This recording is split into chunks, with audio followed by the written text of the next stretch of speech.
今天我们来聊聊一个，可以说是世界上最被低估的美食宝藏之一——辽国菜。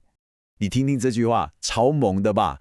这个不是路人甲说的哦，是那位地狱厨神戈登拉姆齐。他说，如果现在只能选一个地方，他会选辽国。哇，这就让人很好奇了，对吧？辽国到底有什么厉害的？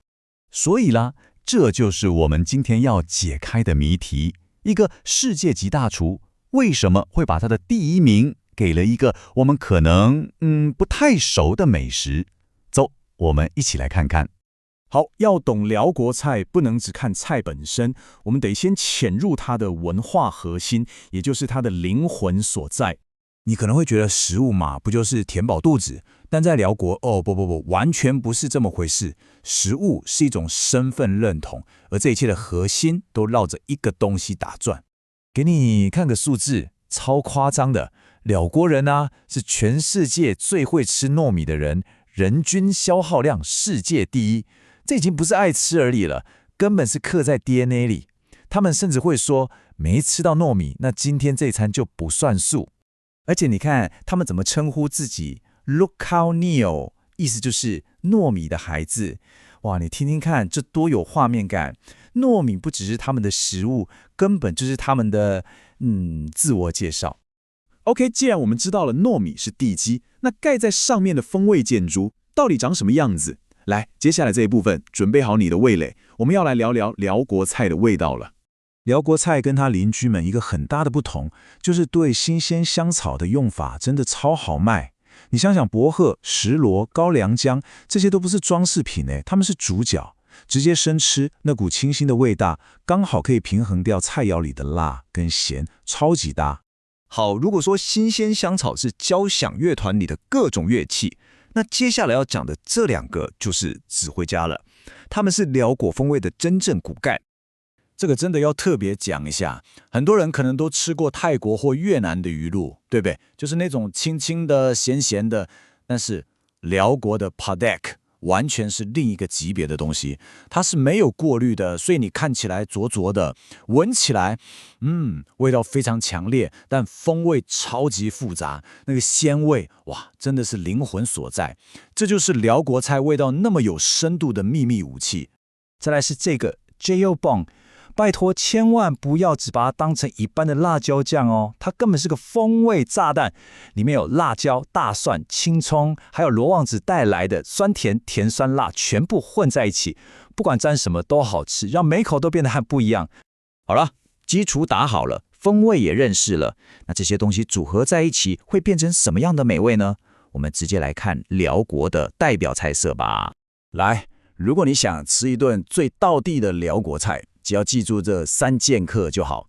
糯米那是一定要的，然后再来一份 lab， 就是那个肉末沙拉，跟一份探马可烘青木瓜沙拉，这3样凑在一起就是完美的一餐。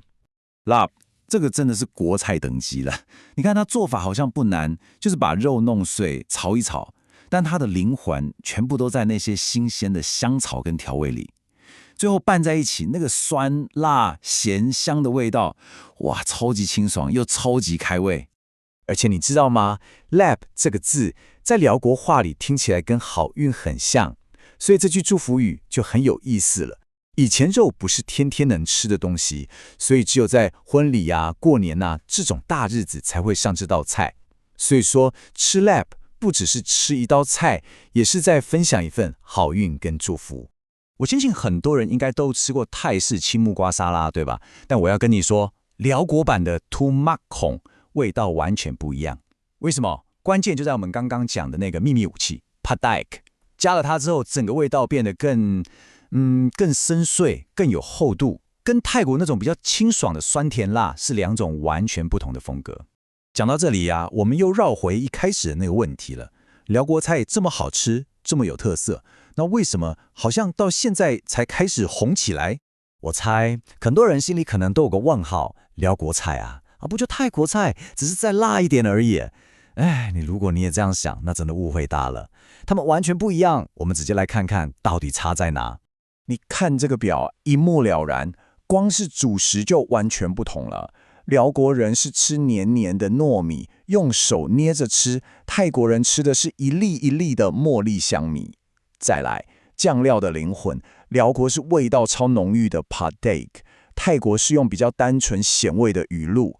香草的用法也差很多，辽国喜欢生吃，保留那个香气；泰国比较常把它煮进菜里。最后一个椰奶，泰国咖喱跟汤里超常用，但辽国菜就很少用。你看，从头到脚根本就是两种不同的料理逻辑嘛。那为什么他以前那么低调呢？其实答案就藏在地理跟历史里面。你想想，辽国是一个内陆国，它没有港口，所以自古以来跟外界的交流就比较少。再来，移民到海外的辽国人也相对没那么多。还有一个很关键的点，泰国政府花了很多力气在推他们的美食外交，但辽国就没有这样的计划。所以它就一直像个隐藏版的保险一样。不过呢，现在情况完全不一样了。有一群新世代的厨师，不管是在辽国当地还是在国外，都在很努力的让大家认识他们家乡的味道。然后再加上像戈登这种大咖的推荐，哇，这颗隐藏的宝石终于要发光了。所以最后我想问问你，当全世界越来越多人开始爱上这种又香又新鲜、味道又超级复杂的料理时，你觉得辽国菜会不会是下一个席卷全球的美食风潮？也许下一次你想来点不一样的，它就是那个能让你眼睛一亮的答案哦。